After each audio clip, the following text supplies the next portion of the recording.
This is Super Yacht News with E. Sisman. Hi, welcome back to the channel. So we've got an update on the Bayesian sinking. Some grim news really about the cause of death of a number of the guests. Jonathan Bloomer and his wife Judy, their autopsies found no water in their lungs and no trauma, suggesting they suffocated in an air bubble as oxygen ran out. It's also been reported that Chris Morvillo and his wife Nada also had no water in their lungs. However, this goes against earlier reporting that suggested they both drowned. Now, it's currently unknown how the rest of the victims died, but the autopsies are being carried out. Now, I want to move on to some more information about this boat, staying with the Bayesian. We've got an update on some of the data that's been used by pretty much every media outlet and others to analyze the sinking of the yacht. We've exclusively determined that the data is actually incomplete and therefore does not represent the last movements of the yacht before sinking. So this is something that we've been looking at for quite a while now, been going through the data again and again. We believe the data might be incorrectly showing the yacht turning to port in her last moments against the wind, which would be unadvisable to do in such circumstances.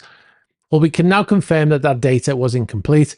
The AIS signal that is transmitted by a ship contains various different signals originating from onboard systems, such as the GPS, your gyro data, and possibly rate of turn data, depending on the configuration of the boat, depending on the class of AIS as well. This had a Class A AIS transponder. So the location of the vessel is based on GPS coordinates coming from the GPS unit on board. The direction of the vessel or the heading comes from the gyro compass. Now, without the gyro compass data, the AIS system doesn't know the vessel's heading and uses the direction of movement and assumes from that that the vessel is facing in that direction. So if the vessel is moving astern or backwards, it will be interpreted by AIS without the gyro data as the vessel turning and moving in a forward direction. And this is what apparently happened here with the Bayesian. If we look at the timestamp data from marine traffic, we can clearly see the GPS coordinates, the timestamps, the date, and the location. However, when we go to the heading, it says unknown. Now, we've confirmed with marine traffic, this means that that data was missing from the signal. Now, if we go to the sailing ship, the Sir Robert Baden-Powell, which is the vessel that helped to recover the people from that life raft, you can see that the heading section, it shows the required data, meaning that the AIS was broadcasting the gyro compass data.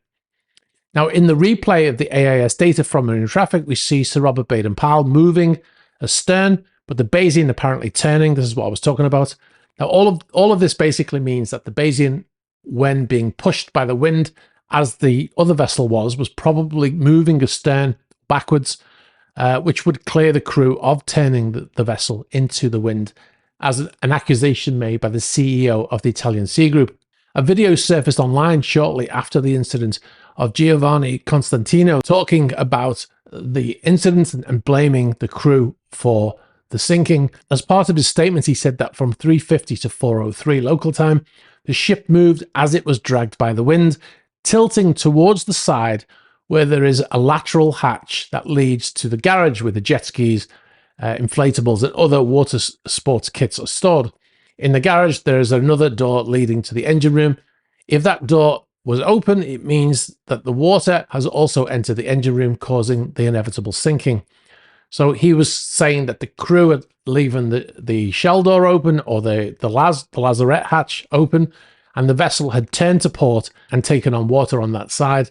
However, we know now this to be incorrect, because the vessel actually sank on the starboard side, and the shell door and the lazarette hatch are on the port side, on the other side of the vessel. All right, so we've got a good news story for a change. 4 members of a super yacht crew who made a journey across the Mediterranean Sea to rescue more than 100 people have been recognized for their bravery. The crew of a luxury yacht answered a mayday call from a sinking vessel filled with migrants off the coast of Greece in June 2023.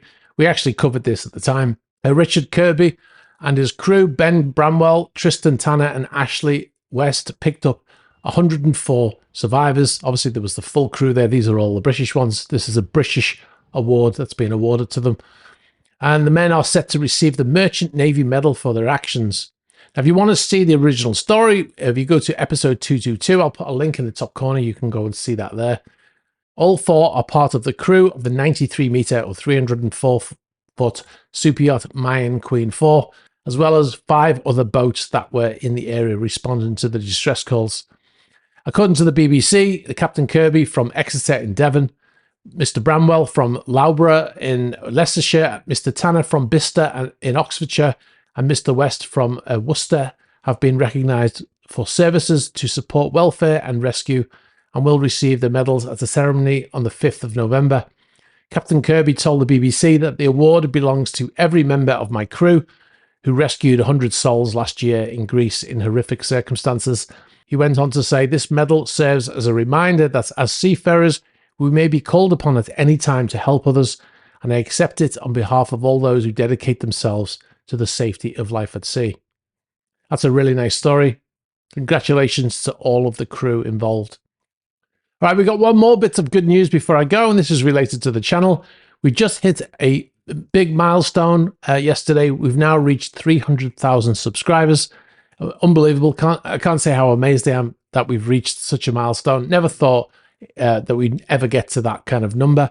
But I would like to thank everybody who subscribed, whether you were number 1 or number 10 or number 1,000 or number 300,000. I thank all of you. We actually made a video about it on our Patreon channel. So if you want to see that, you can go and sign up to patreon.com/gsysman, become a supporter of the channel, and you'll get to see the exclusive content as well as much, much more. If you've got any information for us about any of these stories or any other, please be sure to get in touch. You can get us in the email address in the ticker. You can get us on the About page of the YouTube channel. You can get us on Instagram, on Facebook Messenger, on Threema, and on Twitter. Just remember also that most of these addresses on social media have changed also to the Yacht Report. Please be sure to like this video, very important for the algorithm. Hit the subscribe button and hit the bell for future notifications. All right, guys, thanks for watching, and I'll catch up with you soon. Bye-bye.